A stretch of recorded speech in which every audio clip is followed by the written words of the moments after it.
Hi everybody, thank you so much for tuning into my channel. My name's Leanne and I'm in the garden again. I'm so excited to bring to you guys today the very first Veggie Specs video. This one is on beetroot.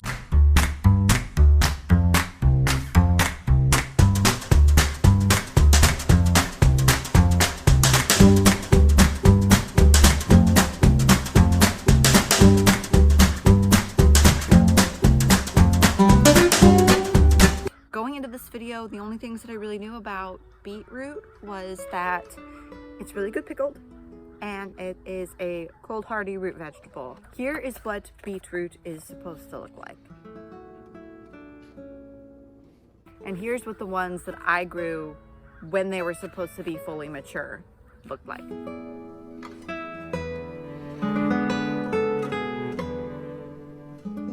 Alright, now I'm still no expert, though I've done a lot of research for this video and for my own knowledge in order to grow beets better, to grow better beets. I encourage you guys to further research and don't just stop with my video because there's still tons more information. I will link in the description box below all of my sources if you want to find out more information about beets. Beets are a member of the goosefoot family. Other vegetables that are in this family is spinach and Swiss chard. Why it's called goosefoot? I do find some vegetable family names to be very funny. Let's talk about health benefits. Beets are full of vitamins. They have manganese, magnesium, phosphorus, potassium, vitamin C, vitamin B6, folate, and iron. With the vitamins, what sticks out to me more than the rest is the folate. I just had a baby 3 months ago. And one of the things you were told a lot by your healthcare provider when you're expecting a baby is to make sure you're taking a prenatal vitamin that has folic acid in it. According to the CDC, folate is a general term used to describe different forms of vitamin B9, which is folic acid. Beets have a lot of things going for them. They earn a lot of points in different ways, but the folic acid is a big one for me. Mostly because I don't like taking vitamins. I would so much more prefer just eating what I need to eat instead of having to take a pill because I'm really bad at it. Beets contain nitrates. I just learned nitrates and nitrites are not the same thing. Research has shown that nitrates have a blood pressure lowering effect. When I started the research for this video, I had beets in the garden. I planted them out about 2 months ago and I had done very little tending to them. And they were still growing in spite of that. The variety of beets that I was growing was Detroit dark red beets. And this is what they were supposed to look like at full maturity. And here again is what mine looked like. Obviously they were not thriving. According to gardeners.com, beets are supposed to take 6 to 8 weeks from seed to grow. And I had mine in the garden for almost 9 weeks. Listening for my babies, making sure they're both still sleeping. I'll share a link to the video that I posted right here of when I put my beet seeds in the garden. What I did to the area before I planted the seeds was I had dug the sod away and I mixed in with the native soil some store-bought compost and potting mix.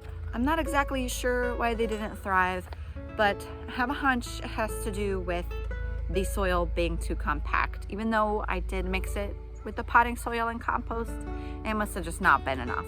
With my soil being very heavy with clay and sand, I learned the hard way that you can't really get away with not testing your soil to find out the pH.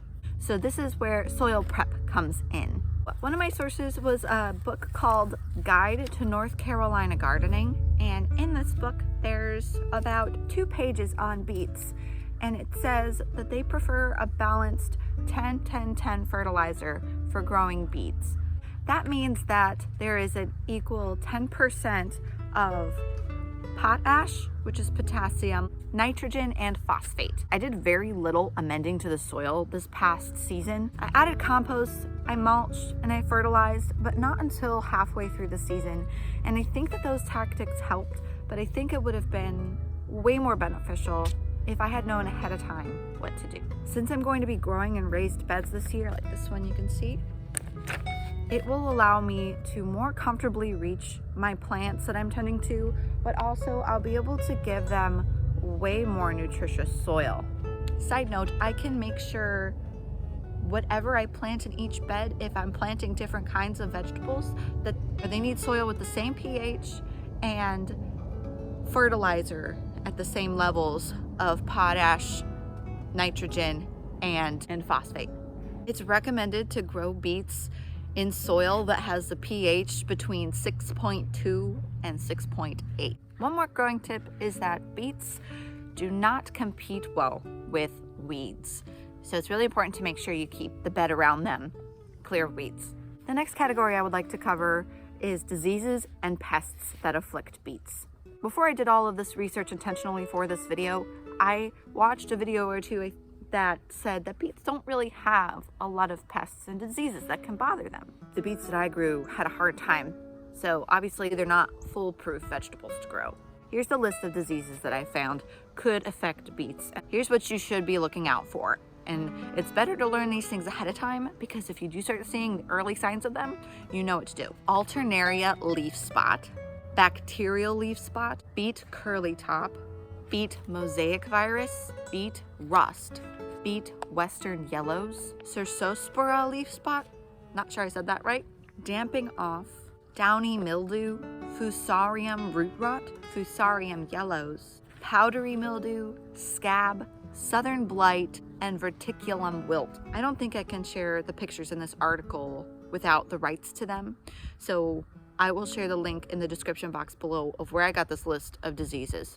Next, I want to talk about the pests. Now, there's thankfully not as many pests that afflict beets as diseases, but there's still quite a bit.